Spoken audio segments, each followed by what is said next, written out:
Saya kira Sulsel kan kita udah punya pengalaman. Kenapa dia lakukan PSBB? Karena rumah sakit hampir penuh. Kenapa hampir penuh? Karena OTG pun di situ.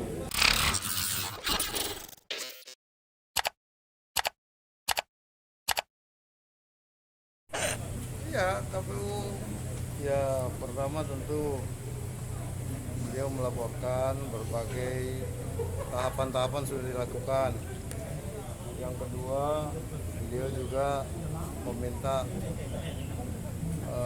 supaya karena beban kegiatan yang semakin besar sehingga anggaran ya kita juga akan segera penuhi hari ini selesai. Berapa Pak? Udah bisa kan ada tahapan-tahapan. Ya. Pak, ini kan hari ini PSBB Jakarta Pak, itu untuk di Sulsel sudah Enggak. Tidak ada pengaruhnya Pak. Jadi gini, saya kira Sulsel kan kita udah punya pengalaman. Kenapa dia lakukan PSBB? Karena rumah sakit hampir penuh. Kenapa hampir penuh? Karena OTG pun di situ. Nah, Sulsel kan beda. OTG ke hotel, yang sakit ke rumah sakit. Kan ini. Sehingga okupansi rumah sakit kita sekarang itu tidak lebih dari 20%. Ya. Apakah tidak berpengaruh terhadap ekonomi Pak? Iya. Anda PSBB Jakarta itu pengetatan pada kantor, ya. Jadi tidak ada sama sekali. Pengaruhnya tidak terlalu besar. Ya, Kalau untuk cuman performance memang beliau itu lagi concern memutus rantai penularan dengan kan klaster kantor. Yang kedua restoran, rumah makan semua tidak ditutup, tetapi take away. Saya kira ini bagus. kalau untuk perekonomiannya sendiri Pak, apakah tidak berpengaruh terhadap Sulsel nanti?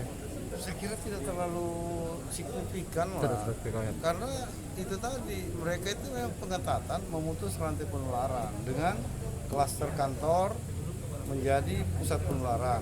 Jadi kantor ini yang mereka bukan libur juga, mungkin 25 sampai 50% ya yang bisa masuk.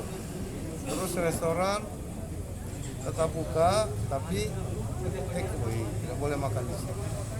Tahu sedikit dulu Prof. Kemarin ini mengatakan bahwa ini akan pilkada ini diawasi untuk klaster Prof. Bagaimana? Apakah ada harapan untuk KPU?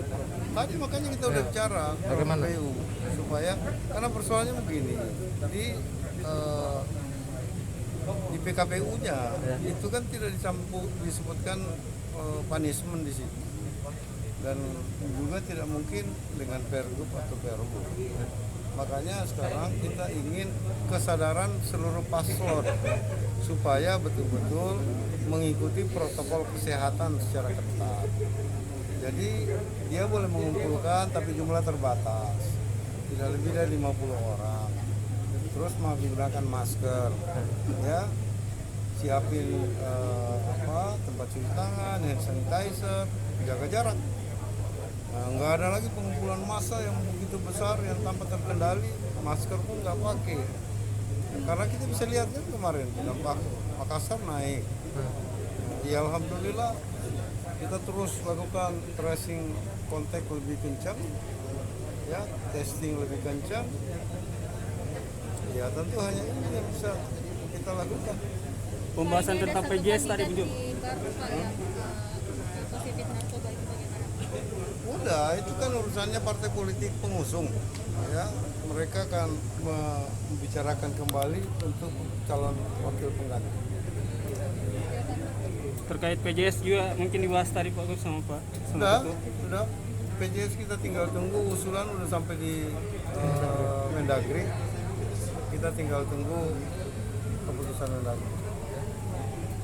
Tanggal 25 Pak ya?